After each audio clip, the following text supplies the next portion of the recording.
बिस्मिल्लाहिर्रहमानिर्रहीम। बोलते कालम के साथ मैं आमिर रज़ा खान और मैं पिछले काफ़ी दिनों से ये बात कह रहा हूँ कि जो खला पैदा होगा मिडल ईस्ट के अंदर या आपने हमस में अमेरिका के जाने के बाद और ईरान के पीछे हट जाने के बाद उसको चीन पुर करेगा और चीन ने ही पुर करना है, क्योंकि इसके अलावा और कोई हल नहीं है। क्योंकि चीन एक ऐसी उभरती हुई कुव्वत है जो बहुत जल्द ये तमाम मामला जो है इसको कंट्रोल कर सकती है। और जैसे मुत्तहिदा अरब अमारात ने अमेरिकन स्टेट बैंक को ये बता दिया कि उसने जो मरकज़ी बैंक है उनको बता दिया कि वो पेट्रो डॉलर की जगह पेट्रो युआन में भी काम करना चाहते हैं, यानी वो चीन के साथ भी तजारत करना चाहते हैं। इसी तरह चीन वहाँ पर दफ़ाई नवीयत की स्ट्रेटजिकली अड्डे जो है वो भी बनाना चाहता है। अब देख लें, जब मेरी बात ये लोग समझ नहीं पा रहे थे कि मैं क्यों बार बार चीन का कह रहा हूँ कि इस जंग का सबसे ज़्यादा फ़ायदा अगर किसी मुल्क को होगा तो वो चीन होगा, क्योंकि मैं आने वाले दिनों में अमरीकियों को यहाँ से जाते और चीन को यहाँ पर आते देख रहा हूँ। जो यहूदी कंपनियाँ थी वो उसको भगा दिया गया और उसकी जगह पर चीनी कंपनियाँ जो हैं वो कंट्रोल संभाल लेंगी। आपको मुत्तहिदा अरब अमारात हो, अरब हो, इराक हो, जहाँ भी हो, आपको चीनी कंपनीज़ काम करती नज़र आएंगी।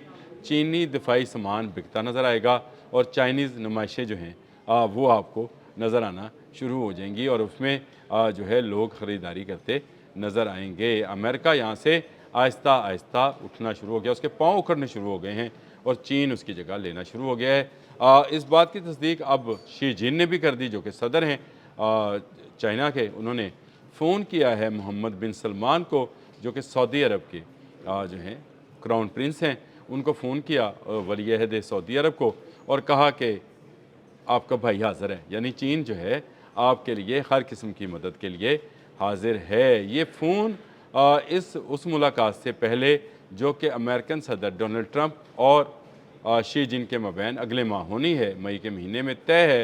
ये वैसे 2 मरतबा डिले हो चुकी है, शायद तीसरी मरतबा भी डिले हो जाए। अगर खलीज में जंग ना रुकी तो ये मज़ीद इसमें तातुल आ सकता है, लेकिन आहिस्ता आहिस्ता चीन जो है वाज़िया तौर पर सामने आता हुआ नज़र आ रहा है और अब उसने मोहम्मद बिन सलमान को भी अपनी ऑफ़र जो है वो पेश कर दी है, यानी टेलीफ़ोन किया है और उसके बाद ये कहा है कि चीन जो है वो आपकी हर किस्म की मदद के लिए तैयार है। ये भी कहा शी जिन ने कि आपने हमस जो है ये खुलनी चाहिए और उस पर आज़ाद तजारत होनी चाहिए। देखें, ये वो पॉइंट है जहाँ पर आकर पकड़ा जाएगा। दुखती रग इसको कहा जाए, आपने हर मज़हब ना ही कहा जाए तो बेहतर है कि ये दुखती रग है जीसीसी की बाशमूल सऊदी अरब के, कि यहाँ से ही चीन इसको पकड़ सकता है। मैंने 2 दिन 3 दिन पहले ये बात आपसे कही थी कि 48वीं बहरी बेड़ा, जब मैं दील साहब के साथ कर रहा था, मैंने बताया था कि 48वीं बहरी बेड़ा जो है चीन का, वो आबने हरमज़ के करीब है और ये आमने सामने आ जाएगा जॉर्ज डब्ल्यू बुश के बहरी बेड़ा, जो कि अमेरिका लेकर आया हुआ है यहाँ पर। उसके आमने सामने आ जाएगा तो शायद अमेरिका का वो ख्वाब कि वो आपने हरमज़ पर एक टोल प्लाज़ा बनाएगा, हर गुजरने वाले जहाज़ से भत्ता लिया करेगा, ये अब उसका ख्वाब जो है ईरान ने या चीन ने पीछे रहकर, ईरान ने फ्रंट पर रहकर उसका ख्वाब मलिया मेट कर दिया है।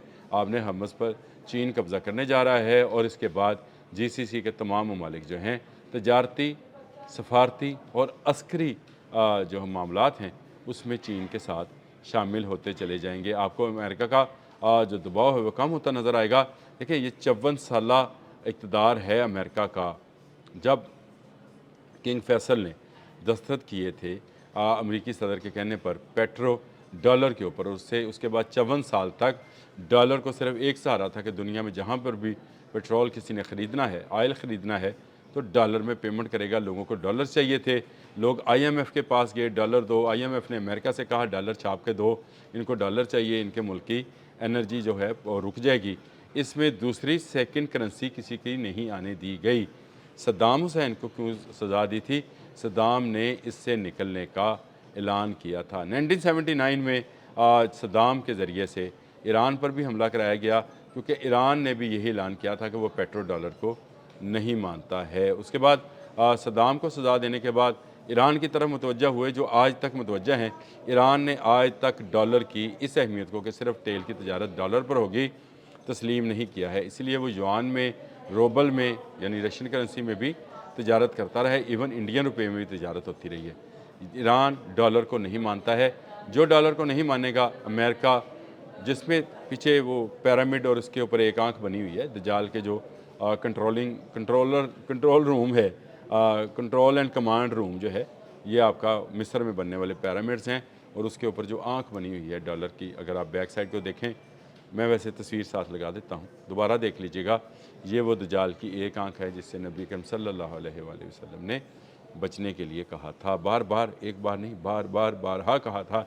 हम मुसलमान नहीं मान रहे थे, हम डॉलर को पता नहीं क्या समझ रहे थे, लेकिन अब चीन जो है वो आहिस्ता आहिस्ता आपने हमज़ और गल्फ़ में यानी GCC में जो है वो मुदाखलत शुरू हो गई है और GCC के हुक्मरानों ने भी ये समझ लिया है कि अगर अमेरिका ईरान से उनको नहीं बचा सका तो चीन से कैसे बचा सकेगा। चीन जो हर आने वाले दिन में एक नई टेक्नोलॉजी, दिफाई टेक्नोलॉजी जो है वो सामने ला रहा है।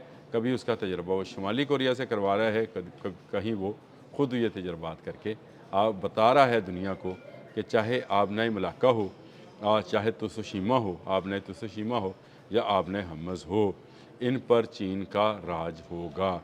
समुद्री गुज़रगाहें ही आने वाली वक्त की जंगों की जो है वो मैदान होंगे और ये जो आखिरी जंग पानी पर लड़ी जानी है, वो लोग यही समझते रहे कि शायद ये मीठे पानी मिनरल वाटर पर लड़ी जानी, नहीं, समुद्री पानी पर लड़ी जानी है। ये बात और अब नोट रखिएगा। समुद्री गुज़रगाहें अब से क़यामत तक अहम रहेंगी, यही तिजारत का बड़ा ज़रिया है, इसके अलावा इसका कोई दूसरा हल नहीं है। अभी तक हज़ारों साल में तो नहीं निकला, आने वाले सालों में अगर आप इसी पेट्रो को, इसी गैस को, LNG को कुछ स्क्वीज़ करके एक डब्बी में बंद करके भेज सकें तो शायद ये जहाज़ों में भी चला जाए, हवाई जहाज़ों में, लेकिन अदरवाइज़ ये समुंदर के रास्ते से ही तजारत होगी। खाने पीने का सामान हो, अद्वियात हों, ये सारी चीज़ें जो हैं इसी रास्ते से जाएंगी। चीन इस पर तजारत पर कंट्रोल करना चाहता है। आपने मलाका की जानिब चीन का कंट्रोल पहले ही है, जहाँ पर दुनिया की तजारत का एक बड़ा हिस्सा जो है वो होता है। जब मैंने आबनाए मलाका पर व्लॉग किया था तो लोगों ने मुझे कुछ लोगों ने कमेंट्स में कहा कि ये आप कहाँ से निकाल लाए, तो कल भाई BBC ने इस पर स्टोरी कर दी है आबनाए मलाका पे, और उन्होंने मैसाचुसेट्स की यूनिवर्सिटी की तहकीक दे दी है कि आबनाए हरमज़ से भी अहम गुज़रगाह जो है जो वो आबनाए मलाका है, जो बहर हिंद को बैल-काहल से मिलाती है। चीन जो है ये आहिस्ता आहिस्ता आबनाए हरमज़ की तरफ बढ़ रहा है, बहुत आहिस्ता से, धीमी रफ्तार से, जैसे शेर या बिल्ली जो है आहिस्ता आहिस्ता बिना खटका किए चलती है अपनी शिकार की तरफ। ये आ रहा है अमेरिका को शिकार करने के लिए। अमेरिका जो अपनी ताकत और गरूर की वजह से आंखें बंद किए, ये समझ रहा है कि दुनिया की वाहिद सुपर पावर है, इसका अब पत्ता गोल होने वाला है, ये जाने वाला है। यहाँ पर चाइनीज़ कंपनीज आएंगी तो मिडल ईस्ट चलेगा, नहीं तो ईरान ने जो है यहाँ पर कुछ बाकी नहीं रहने देना। इनकी सारी की सारी बिज़नेस और सिक्योरिटी सिर्फ चीन संभाल सकता है। अमेरिका के जाने के बाद जब हला पैदा होगा तो वो बहुत बड़ा हला होगा, उसको कोई बड़ी ताकत ही कंट्रोल कर सकती है, चाहे वो तिजारत है, चाहे वो बैंकिंग है, चाहे वो दिफा है। इन तमाम शोबों में चीन ही इसकी हिफाजत कर सकता है। अब तक के लिए इतना ही। अल्लाह हाफ़िज़।